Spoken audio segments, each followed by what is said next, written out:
Just to say as we start that I'm absolutely thrilled that Tony agreed to deliver this. It's the first in a series of seminars we're hosting with a focus actually on not so much our projects, because we've been going for quite a long time now, so there is a sort of 40-year thing in the background. But it's not so much the architecture, but it's actually what the archaeology has revealed in a way to substantiate intuition about what might be and what might be appropriate for a place. So that's the overall idea. It's centered around the City of London, so there's a 500th map of the city with the context models for the projects we've carried out over the last 30-odd years, which start with future Southwark and the little, what's known as the Needle on the other side of London Bridge, and all that meant, and has just sort of flowed by chance, not by necessarily ambition, except winning a few competitions to where we are now. And I think the other theme that is very much in my mind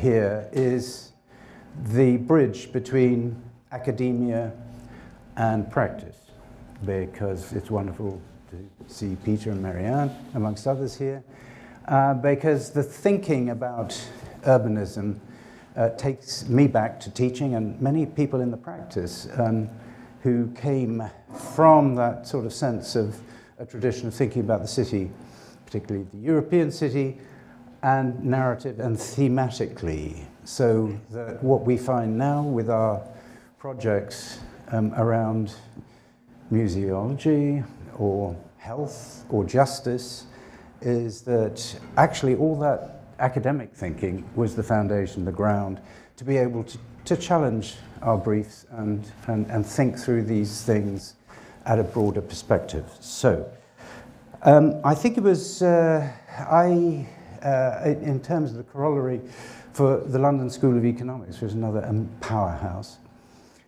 it was Ricky and Max Stoyer who kind of knocked on my studio door to seek an opinion about a cities program some time back, which I was very positive about.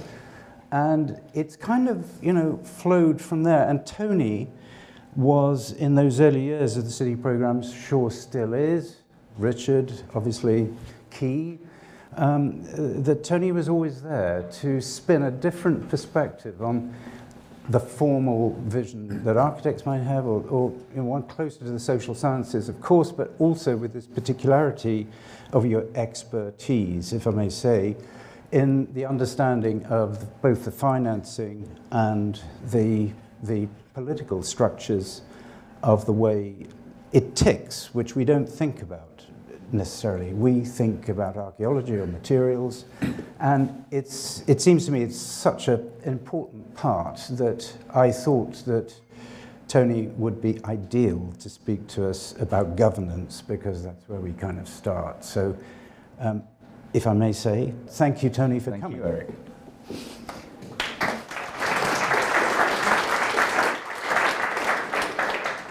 Well, first I'd like to thank Eric and all his colleagues who are, those of you here this evening. I too have I've had the great privilege of working, courtesy of Ricky and LSE Cities mostly, and obviously Eric and others, with architects. I know precious little about architecture, but have learned a great deal. And of course, in an amateur way, in the way that I'm an amateur bond expert when the bond market's going to the bad, or an amateur agriculture expert suddenly now that the farmers are all being difficult, I feel slightly less amateur about architecture. And I am going to talk about architecture a little bit, but more in the context of the way the City of London, we're just a few yards here from the city, we're actually in Islington, I think, but we're just outside the city, not far from Hackney. And what I want to do is to talk about the way in which the ancient City of London located itself, or why it was located where it was, and how its subsequent decision to defend itself within this tiny area has affected the whole of Greater London and the way it developed to this day. So that's the thesis. So the proposition I'm going to give you to start with is that the City of London's 1,000+ year evolution meant that as urban growth, or sprawl as it's now known, spread substantially outwards after particularly 1800, it had started to do it long before that, the institution's history, wealth, privilege, and its importance to national government, because it was and it remains important to national government. The Chancellor was there last week giving a speech at the Mansion House, led it successfully again and again to reject expansion of its boundaries. And this factor led to the creation of chaotic and ad hoc institutions in the wider metropolitan area, which have subsequently been rationalised into a patchwork of boroughs, which are now the primary unit of government in the London global city, very unusual by international standards. And development policies and the urban form that we have in the city today need to be seen against this reality. Some people, often you hear journalists and others saying, why is social housing and why do the rich and poor live near each other in London? Why is social housing spread out and not just concentrated in huge suburbs as in Paris or in great blocks on the FDR highway in New York? And one of the reasons is that it has this very fragmented system of government, and that's what I want to look at in a little bit more detail. This is not just local history. I'm going to get onto some pictures of architecture later on. So here is actually Saxon London. This is Saxon London because for those of us who work at the LSE, or have studied there, down here we've got where King Alfred and other Saxon monarchs, but particularly Alfred, settled London after Roman London had declined. The Romans turned up. You know, what did the Romans do for us? Well, they created the City of London in this location, amongst other things. And then after the Romans left in 410 AD, period of dark, unwritten history, until the Saxons settled London Wick, their version of London.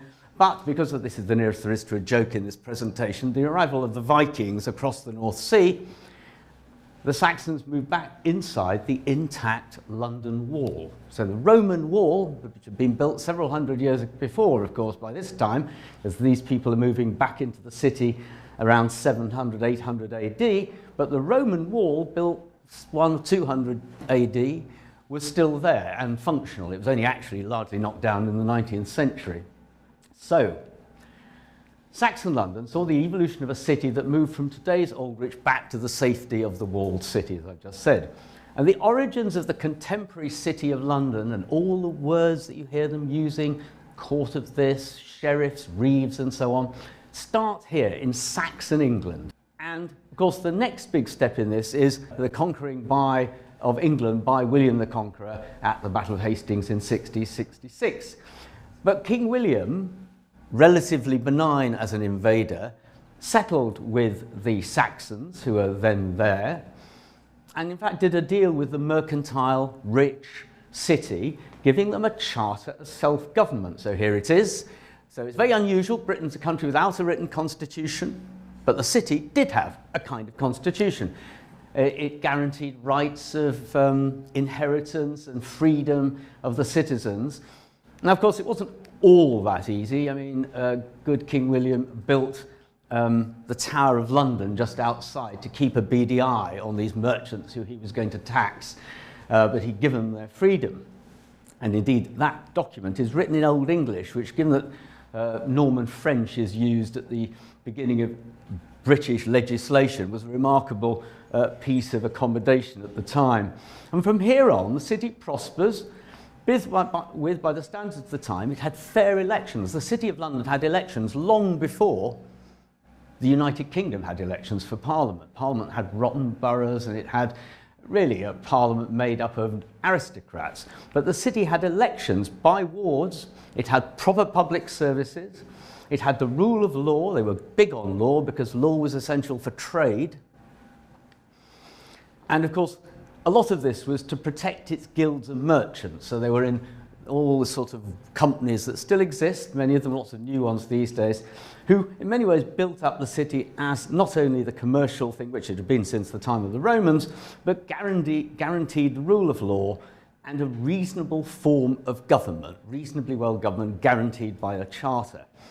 And of course, the Lord Mayor of London, still extant at the Mansion House last week, welcoming the Chancellor, is a leader of the city from as far back as 1189, so long before Sir Robert Walpole becomes Prime Minister. So again, it's just to stress the extent to which the city has this really ancient history, more ancient than the monarchy in some ways, because different kinds of monarchs have moved on, the Saxons to the Normans, and then they move on again as the Stuarts come to an end. So this is a very, very long piece of history. But we know that London, so if this is London, this red area in the middle is where the city started out. Before the arrival of the railway, it doesn't move very far, but it does sprawl a bit. But the massive sprawl really comes first in the Victorian period, as the railways allow London to go out to this dark green area, but then the massive growth, when farmers could sell their land and then immediately sell it to developers, comes between 1918 and 1939, when all of this light green area is built. It's an enormous expansion. And of course, that triggered a debate about the so-called green belt, which was then imposed around, more or less around the outside of all of this, which remains a matter of public policy dispute to this very day. So that's the city settled. Down at Westminster, down the Strand, Edward the Confessor had built his abbey, and the court moved there. So we've got two settlements really now in London linked by the Strand, the city and down at Westminster. And of course that difference is still to be felt. The difference between the West End and the city is something we all experience every day in London.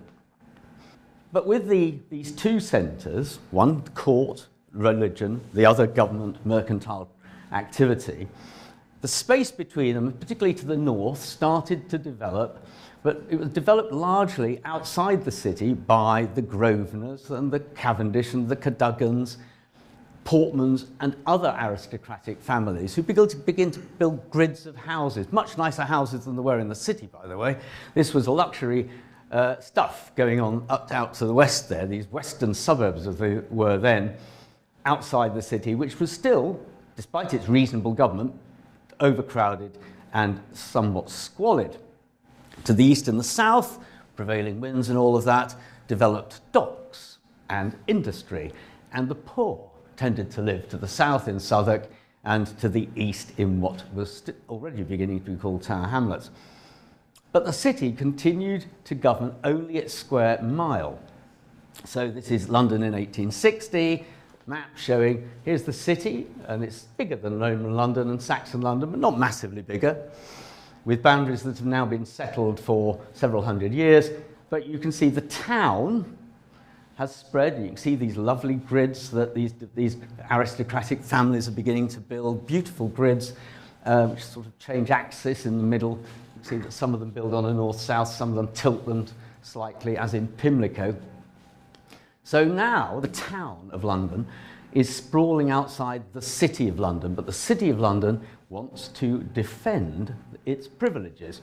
So in the 19th century, looking at this vast and growing city, Parliament thought we need to do something about it. And in Manchester, Birmingham, Leeds, other big cities, municipal corporations were set up with their own legislation to govern them, and sort of enlightened self-interest, as it was called, and other burgeoning cities. I mean, there were loads of brilliant books about it, but Asa Briggs in particular wrote a very good one about these Victorian cities. But the city, through all of this, resisted changing its boundaries. It had a huge amount of money, had money of its own, it had privileges, it had all sorts of traditions that it thought would be lost if it had to expand its boundaries, move its boundaries outwards.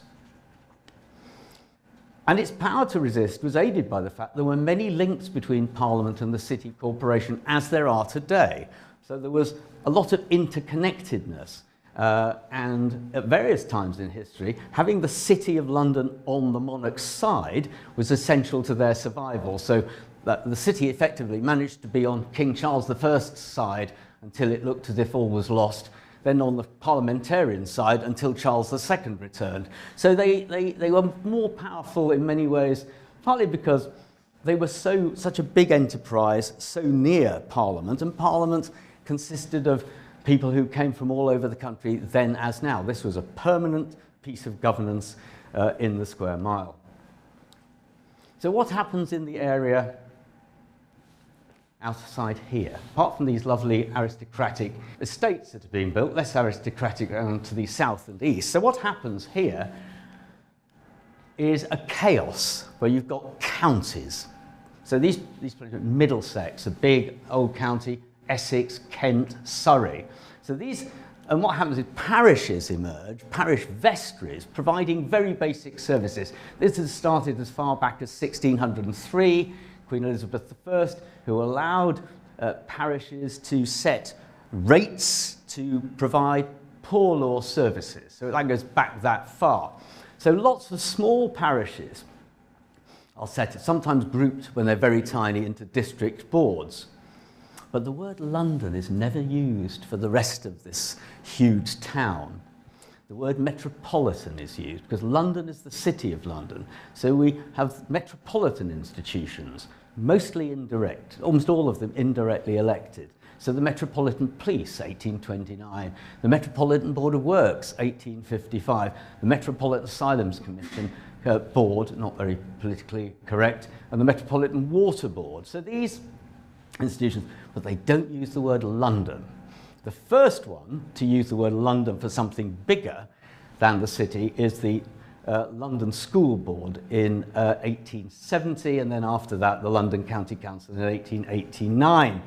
And what the LCC did, and it was the very powerful institution, took over, akin to the Paris or New York governments of the time, took over shire services from the urban parts of Middlesex, Essex, Kent and Surrey. But it still, for another few years, left these tiny vestries, and the effect of this chaos of government in the mid to late 19th century. This is a quote from a very good book called Metropolis and Its Image. And it's interesting to look at the insouciance of the government. They tried a little bit to reform London government, but not very hard.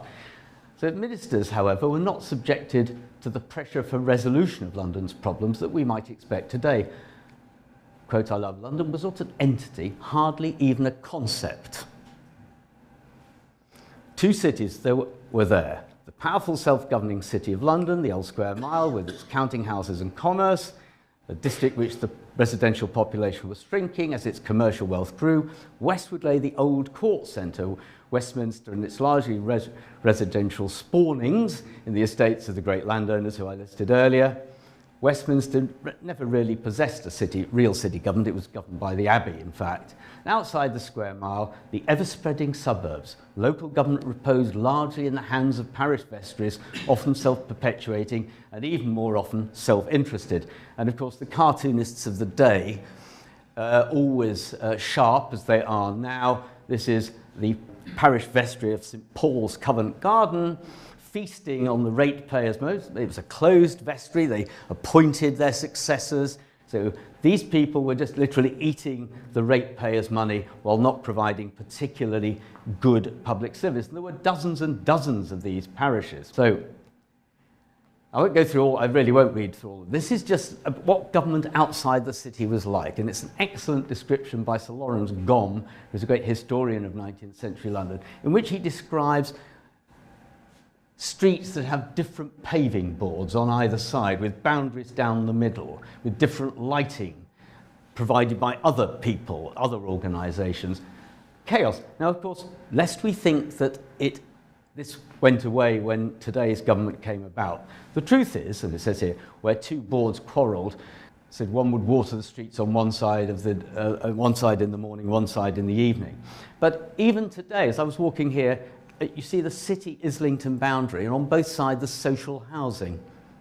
That's not a complete accident. Lots of social housing was built by boroughs on the edges of them. And indeed, there's a logic to that. You put your library right in the middle, and you put your more challenging, I'm not saying social housing is challenging, but that's how it was seen perhaps in the past, services on the edge.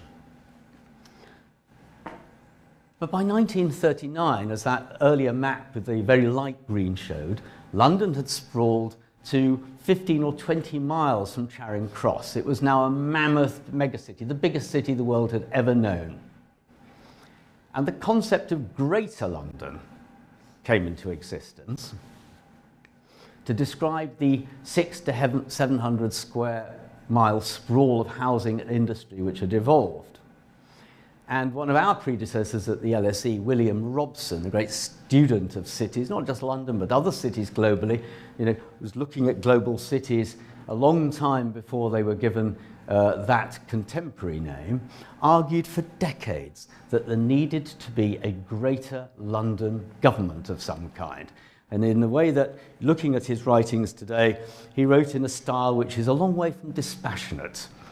Lots of uses of words like absurd and preposterous and, things that you really wouldn't use in an academic book these days, I think. So he argued long and hard for this.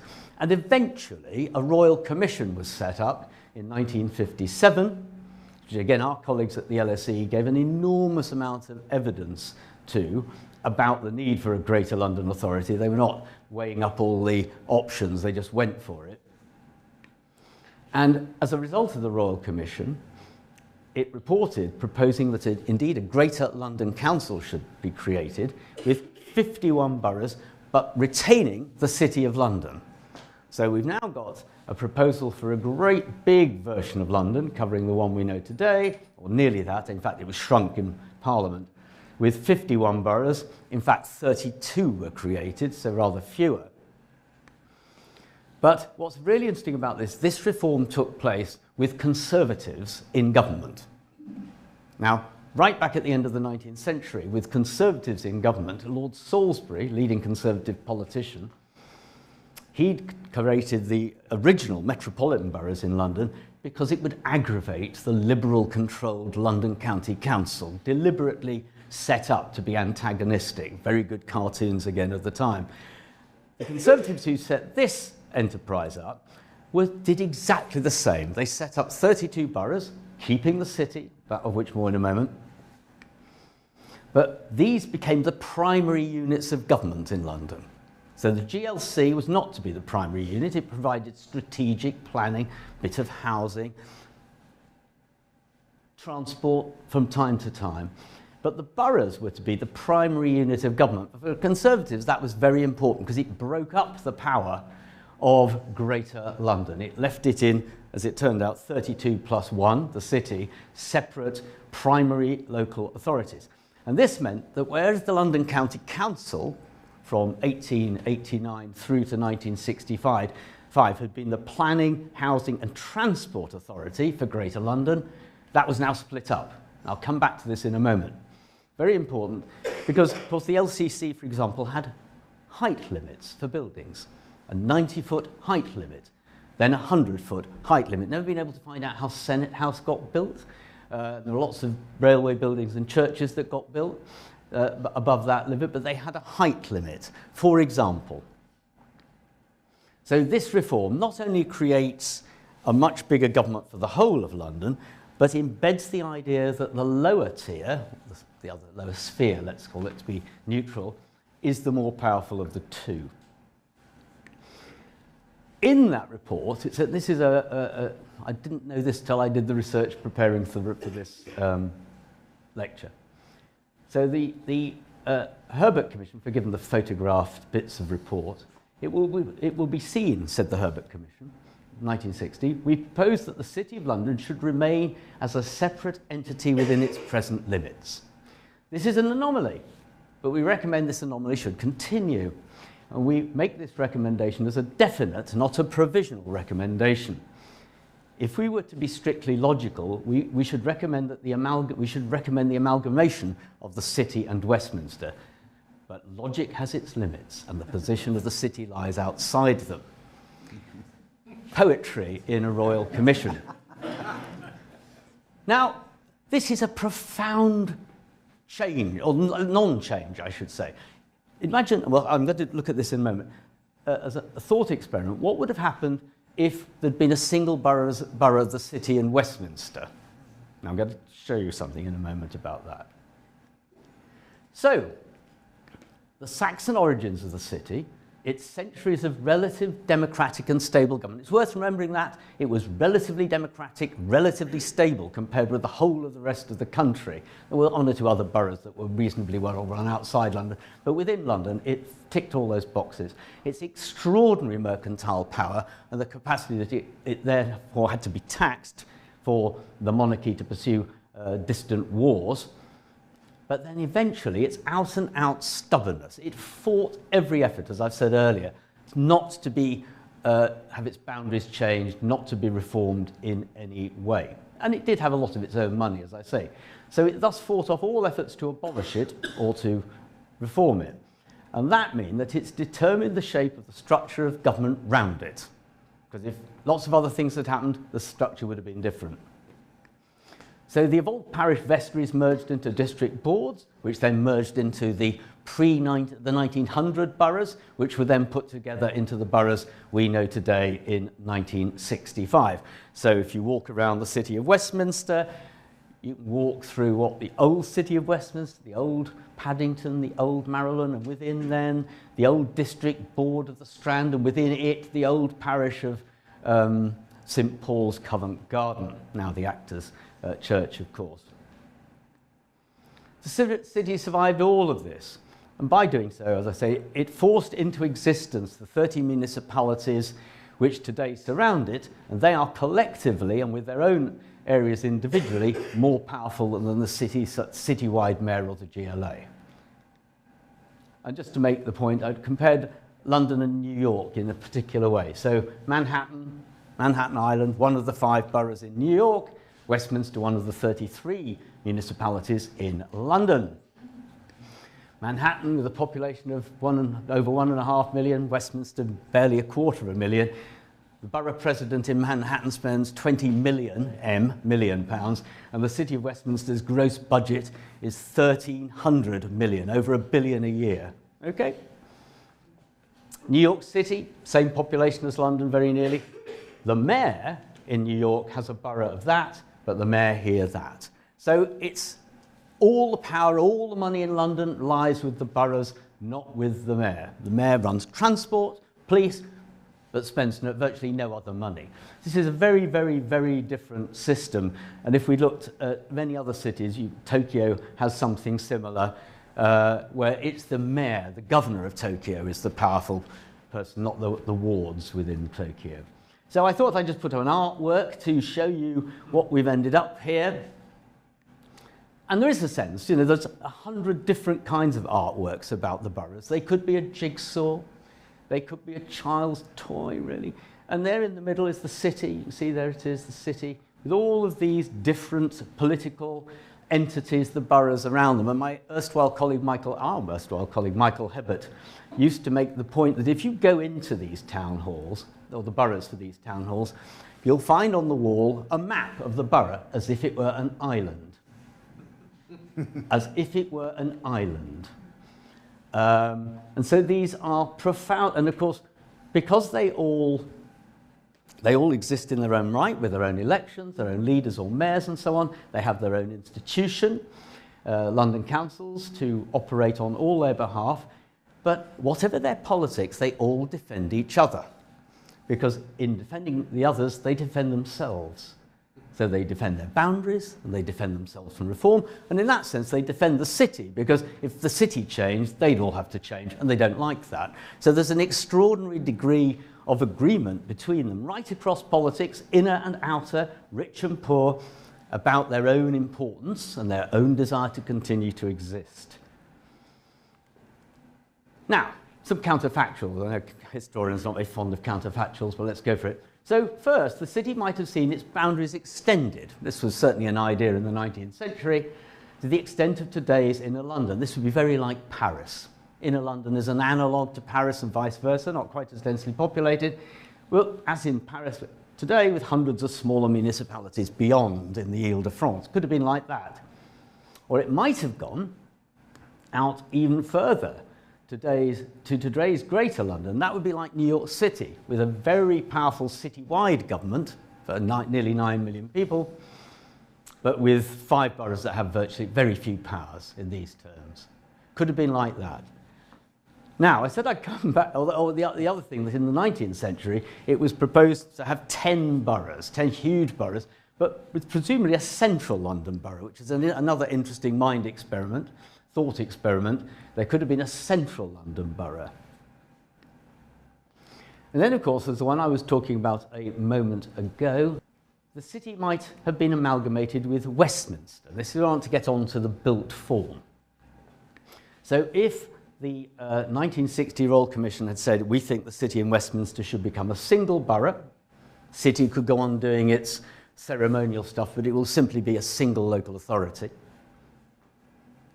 That would have had dramatic consequences for planning and tall buildings policy, given the politics of Westminster. So these photographs I took this afternoon from the top of one of our excellent buildings that Ricky has coordinated, whose creation Ricky has coordinated. So this is the view from the LSE Centre building looking west over Westminster. And there are one or two medium-sized structures, but actually several of them were, I mean, one, for example, was put there by Harold Macmillan when Prime Minister, so the Hilton in Park Lane. Harold Macmillan, wanting not to look like an Edwardian gentleman, but like a modern person, allowed Conrad Hilton to build a huge skyscraper in Park Lane. I think that's the Fly Tower for the Opera House.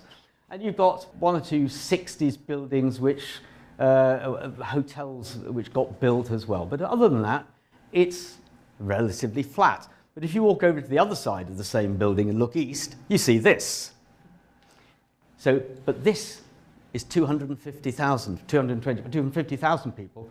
Here live 10,000. So if this had been put into this, they'd have had 2 or 3 wards. And the politics of this area would have dominated this area. So that wouldn't have happened. So this is why boundaries and the way governments decide these things has an impact on the city of which we are a part. So, the city and the boroughs have adopted very different planning policies, and they're allowed to. This is partly politics, it's partly self-awareness. I've talked to 2 borough leaders recently from within the central London group, of which in a moment, and they're both Labour leaders. That doesn't narrow it down to the point you can guess who they are. And they each said to me, our population don't care about tall buildings. People looking at them from other boroughs care about them, but in my borough they don't care. They don't care whether they're 40 stories, 60 stories or 80 stories. It's people in other boroughs who can see them from their borough who worry about them. Both of them said something very similar to that. But they also have different attitudes towards social housing, towards land to road use, towards large-scale redevelopment, and so on and so on. Now, of course, this is all subject to call-in powers by the mayor and further call-in powers in Whitehall. So it's not as if the boroughs have total sovereignty. But the chances, and City Hall and Whitehall can go either way in terms of allowing bigger and taller developments. Sometimes they override the boroughs to build something bigger, and sometimes they override them to stop them building something bigger. But another curiosity out of this, created by the 1965 reforms, unique really around the world, is that central London is split between 10 borough councils. So the central activities zone, not brilliant map from the London plan, is here in the middle, but it therefore overlaps 10 boroughs. Very unusual idea if you think about that from planning terms. And so this led me to create a tall buildings, it's a personal judgment this, but I don't think any of the boroughs here would disagree, and I think they'd all be flattered in many ways. So 0 means bitterly opposed, 5 means enthusiastic sometimes, as I put a plus by Tower Hamlets, very enthusiastic. So Kensington and Chelsea do have some tall buildings, obviously, but they were the Costa Cromwellia, as the leader of the council called the Cromwell Road when the big hotels were being put up in the 70s. But today, I can't think there's one at Notting Hill, perhaps, where they're allowing a tower to be replaced by another tower. I don't think Kensington, Chelsea will allow any tall buildings. Westminster are allowed one or two medium-rise ones here and there, slightly awkwardly, not sure they meant it, kind of tall buildings. And then Hackney and Islington, under Liberal Democrat control in Islington's case, and Hackney, more latterly, under Labour control, will allow tall buildings just outside the city, so residential towers right on the edge of the city. City itself doesn't build many residential buildings, it doesn't allow them. But the boroughs can see huge Section 106 and community infrastructure levy opportunities from being right close to the city, and you can see what those buildings are like. Camden, bit more enthusiastic, but they're not really, in fact, they have built a tower actually near Euston recently, but it allowed a tower to be built. It's very unusual. Southwark, ka-ching, love them. Lambeth, ditto, look at Battersea, Nine Elms. Wandsworth, they'd allowed quite a lot of big development around the power station at Battersea. It's not as tall as the stuff at the Nine Elms end, and I think as it becomes more politically marginal, which is a crucial issue in all of this, less enthusiastic in Wandsworth. But Lutfur Rahman, whatever you say about him, gets 5+ really, because he has an explicit policy of allowing tall, big buildings pretty well anywhere, because it makes a huge amount of money for Tower Hamlets. And even though there was a so-called best value report about Tower Hamlets last week, explaining that it's all being filmed, this, so I'll be careful. Not very well, slightly chaotically run, and with some aspects of its procedures that perhaps didn't, I don't know why I'm being careful, it's in the report, didn't really pass muster. But oddly, it's financially very robust because of all this development. And of course, for inner London boroughs, development means money because of Section 106 and SIL. It makes a huge difference compared with councils elsewhere in the country. Now, what about outer London? Now, during the endless years of lockdown, I sort of started to walk around outer boroughs in more detail because, frankly, the squirrels were coming up, running towards me in Regent's Park because they knew me so well, really. So I thought, let's go and look at the rest of the city. Let's go and look at the pieces I've been to on occasion, but not stayed a long time in. So now I'm going to argue, part of the proposition, that this borough-based planning system and the constraints in the central area, especially the boroughs that to the west of the city that not very keen on, west north of the river, not very keen on bigger and taller buildings, and actually not many new buildings at all in some cases. So the borough-based planning system, combined with the GLA and GLC strategic planning policy, but both of them had the same policy to densify and concentrate development around public transport, have denser developments, that London is now witnessing a fascinating series of high-rise clusters across outer London. This is very unusual compared with other big cities of the same kind. Each council can choose to create redevelopment zones and then tax them through Section 106 deals and through community infrastructure levy receipts. And this is way different to the rest of the country because land values are so high. And this is very different. I scoured, courtesy of Google Street View, the outer areas of New York and Paris, which of course have nothing like what I'm about to show you. So let's look at this. So that's Black Horse Road as viewed from the reservoir. In fact, just further along you've got Tottenham Hale, sort of some mini cities arising. This one's in Waltham Forest, Tottenham Hale, literally half a mile away is in Haringey. This is Sutton, for heaven's sake, Sutton town centre. Nothing wrong, Sutton, wonderful place, but the idea that Liberal Democrat Sutton starts to have a skyline of towers appearing on it, but not as big as these.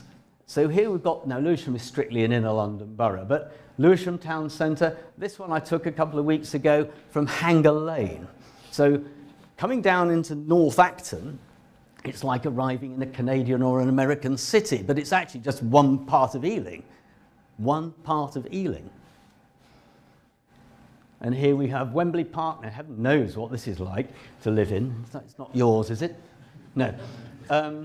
This is, I should have checked really, shouldn't I? It's not the architecture so much as the sort of Sao Paulo, sort of, they're very close to each other, these buildings. And by the way, there's 3 or 4 streets together at Wembley Park like that. So this will be, I'm guessing, looking at it, some of the most densely populated housing in Britain. Well, it's bound to be. Maybe even more densely populated than the southern part of the Isle of Dogs, which is the second, is by a long way the most densely populated part of Britain. I think this will be even higher than that. And this is Ilford. Now, it's on the Elizabeth line. It's following the logic of building tall buildings around, or building density, I should say, rather than tall buildings, around railway infrastructure. So it's perfectly logical. It's what the Elizabeth line was built to do. But my point is this doesn't happen in Paris, and it doesn't happen in New York. And it only happens like this because each borough can do it separately by its own decision-making, with its own plans, making its own money for itself.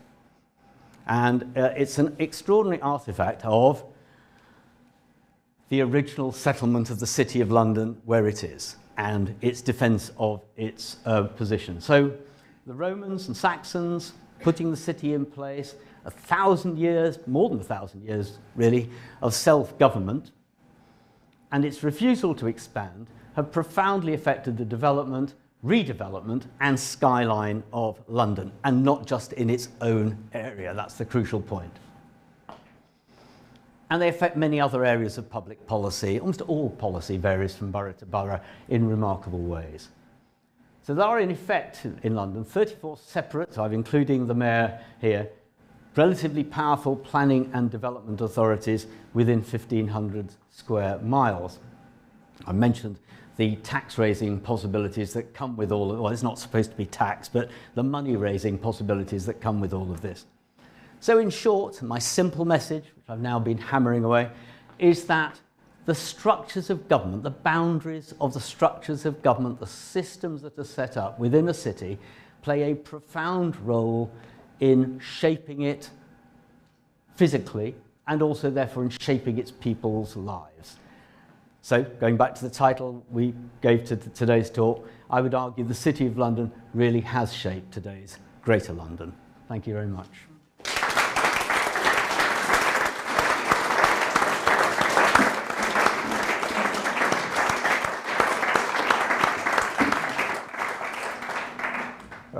It's staggering because, you know, as architects, as I frequently say, we have rarely a grasp of history. We might know something in depth about a particular site, but it's just fantastic to be able to be in the presence of somebody who has such a command of the underlying forces that have created where we are in London. Thank you. Thank you. Open the floor to questions. There was an area of governance, or perhaps non-governance, you didn't mention, and you talked about the city resisting expansion, but did it expand from the Fleet to the Strand? It did a bit, yeah. Through the freedoms of the city, and then on the other side of Temple Bar you had the liberties of Westminster. Yeah. And what impact did they have? Because I mean, of course, the Temple, full of lawyers, still remains a freedom of the city, and I think the city only empties the dustbins and has no other responsibilities over it. And it also led to all sorts of nefarious activities, because which is the site where the LSE is now, of course, shambles and all that sort of stuff. All of that, yes. You're right, the city didn't, I mean, as I did say at one point briefly, the original Saxon or Roman Saxon London did expand somewhat to the city we know today, just slightly.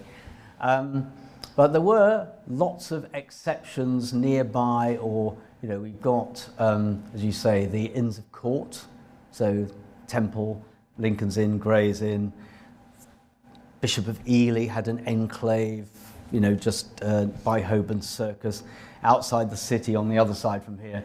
Was it Norton Folgate, which was a tiny, tiny unit of government about which much has been written, interestingly. So, I mean, a lot of these have retained, certainly the Inns of Court, as you imply, have retained some self-government now. And you only have to go into them to see it's like, oh, I mean, particularly the Temple. I mean, these are exquisitely beautiful, and Lincoln's Inn, exquisitely beautiful places, manicured, like the world's best schools or colleges and remarkable places to visit. And so they too have retained an element of their own autonomy, but they do sit now within boroughs. So Lincoln's Inn and Gray's Inn are both in Camden, and the Temple, I think, is in the city, but it might be in Westminster. Is it city? It's in the city. So they're sort of formally inside individual boroughs, or the city, but they retain a degree of, like everything in Britain, custom and practice autonomy and self-government to maintain their own beautiful, they can spend even more money on themselves than the city would be able to. That answer? Hi, just building from that. The city has responsibility for certain other parts Indeed. of London. I should have said that, yeah. Are there any other examples of other boroughs having responsibility for areas outside of their jurisdiction, other than the City of London? I'm about 90. Well, I'm thinking. So just for so the city has responsibility for example, port health. This is an ancient responsibility, which includes looking after, abandoned crocodiles at Heathrow Airport. Yeah, it's amazing. Which of everybody in the city, if you ask them nicely, will take you to see their marvellous veterinary facilities at the airport. And so they are, and then when the GLC was abolished, they voluntarily took over Hampstead Heath. They own, I think even Burnham Beaches may not even all be in London, is it? Some parts of it may not even be. But I'm looking at Marianne here. What? Epping Forest. Epping Forest. Okay. And then, of course, in addition to that, the City of London has council housing outside its own borough, in Southwark mostly, I think. So, so it's unusual, and I'm terribly loath to say there are no other boroughs that have such out-of-borough activities that they control or own. Anybody think of any before I close it off? I think it's unique. Sorry? Some cemeteries, well remembered. Yes, I think they were the subject of controversy, were they not?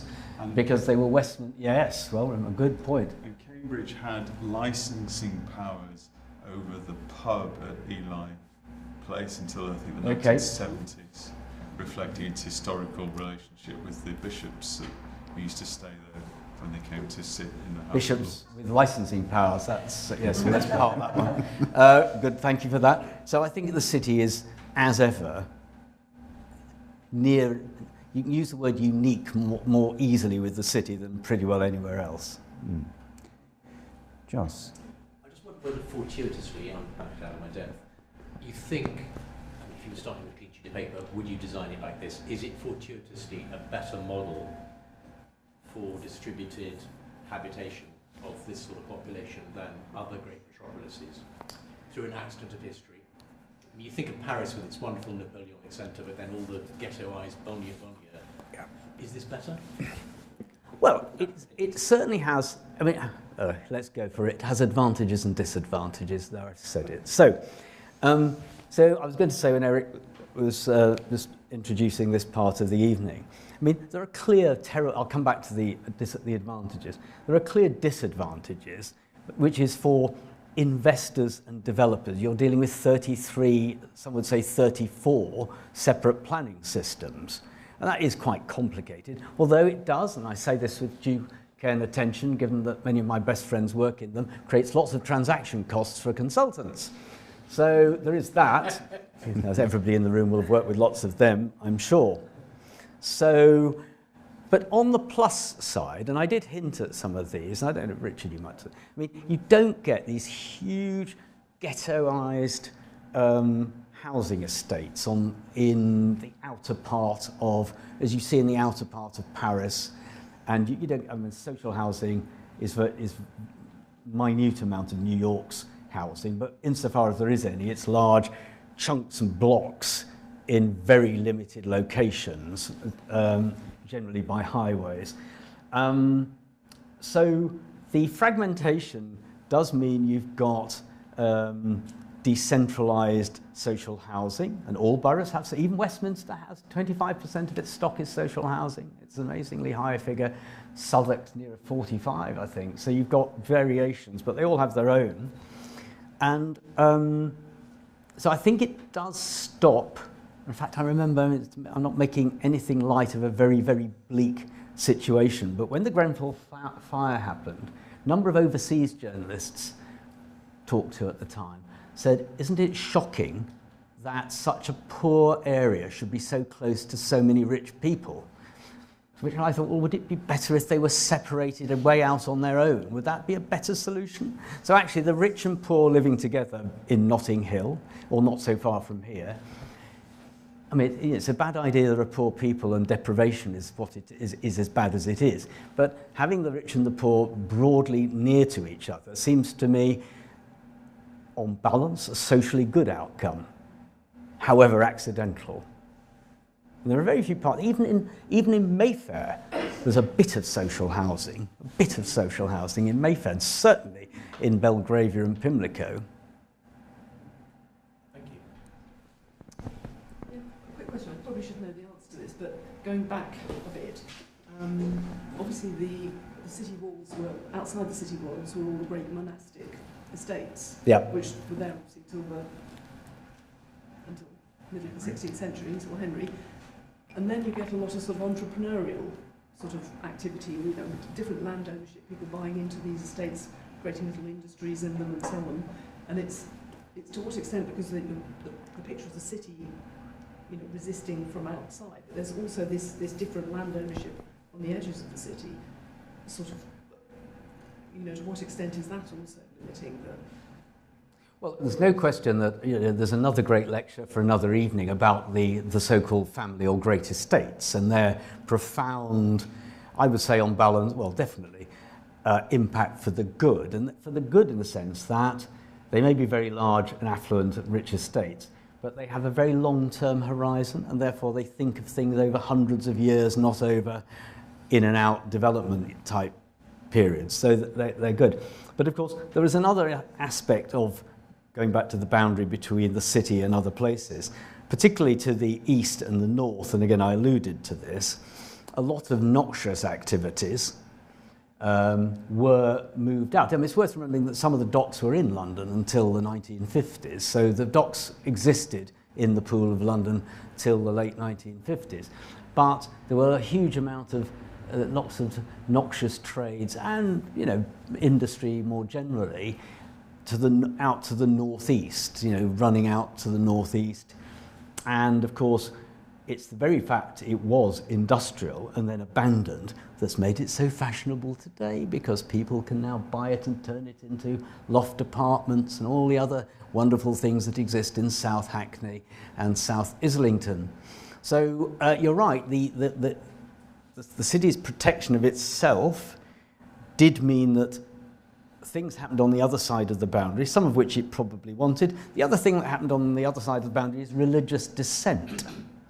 So Finsbury in particular, a very radical borough, was radical in part because religious dissent had occurred on the fields outside the city into Finsbury. And of course, Finsbury's radicalism still to be felt in modern Islington. It's all still there, like St Pancras' radicalism is still present in Camden, you know, the way these places evolved. But in Finsbury's case, it was undoubtedly a sort of symbiotic relationship with the city, and that explains why Islington is today a radical place. The city, I should say, the city was quite radical. The city was very much better, given it's a long established small c conservative institution. In other ways, it was pretty radical by parliamentary standards. It was a Whig, not a Tory place for a long time. I mean, your talk and your slides remind me what a very distinguished open scholar referred to London's planning in a simple sentence that basically you can build whatever you want unless you can't. Yeah. Very different from many other yeah. cities. But one of the things given that you're an expert on not only London governance but also London transport, yeah. I'm just intrigued by how does an overlay of the transport infrastructure of London as it has developed over time help shape much of this? Because I think the City of London has 11 tube stations within a tiny area, which of course feeds what is there. I'm just wondering if you could reflect on that. Well, I mean, as I think I said when we got to the first great leap out from the very centre during the 19th century was massively facilitated by the building of railways. All the railways were built by private companies. Almost all of them eventually went bankrupt and had to be taken into a combine in the case of of the underground and the buses. Separate railway companies eventually nationalised, then privatised, now being renationalised for the railways. But you're absolutely right that the railway allowed London, it allowed people, as we've discussed before, it allowed people to have city centre salaries but live in a broadly rural environment. The Metropolitan line in particular created for that precise purpose. So there's no question that the railway, much more than roads, are allowed this enormous sprawl and created what is one of the biggest urban railway systems in the world. But again, because of London's epic size, the underground, London's metro, is huge by international standards in terms of distance from the centre. And which is why, of course, it's quite hard to run, to make it economic the further you get out, in a way that in New York or Paris, or which is still building, or in Moscow, a very compact city, they're much more urban railways, whereas the London Underground, you can go to the countryside on the tube, you can go to country towns on the Underground. I know you can go to the beach on the New York subway, but it is called the Underground, and it's certainly not underground by the time you get to Chesham and Amersham. I mean, it's up in the Chiltern Hills by that point. So I think you're absolutely right. Railways, massively important to London's evolution, and then massively important to its continued development, given, you're the expert on this, so many of the photographs I showed you are absolutely on top of tube stations or Elizabeth line stations. So the thing at North Acton is right on top of North Acton tube station, right on top. And so I can only say yes, that's profoundly important. Last question, perhaps.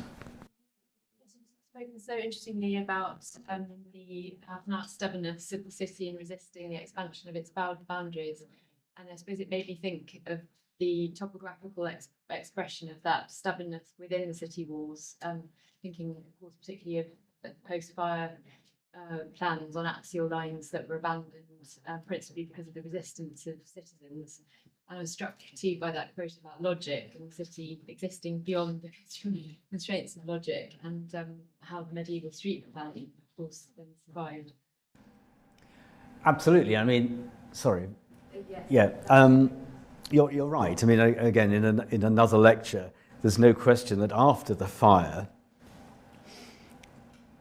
again, a joint arrangement between the city and the king, the monarch, a commission that worked to rebuild the city, had marvellous, as we know, it's a Christopher Wren, had marvellous plans for straight, a grid system in effect, boulevards, St. Paul's surrounded by huge open space. And even with the power of the monarch and the city corporation working together and attempts to fine people, they just couldn't stop people rebuilding on the old street pattern. And as fast as possible. Now, it's true there were better building regulations because of the fire, a bit about setbacks and wood being no longer flush to the brickwork, but more brick building. So even the might of the king and the city couldn't stop, effectively, much of the city, it wasn't completely, but much of it being rebuilt on the old street pattern. And of course, the contrast between that, city administration and the monarch working together, not able to stop it. And what went on in Paris, Baron Haussmann, aided and abetted by the I think he was an emperor rather than a king by that time, king emperor.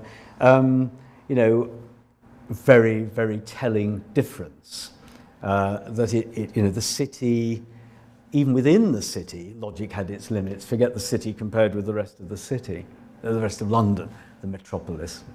Brilliant. I thank you. I think there are a lot of experts in the room, actually, from many, many different fields, but I think everyone roundly has learned something tonight. So thank you, Tony. That was wonderful. Thank you for inviting me. There's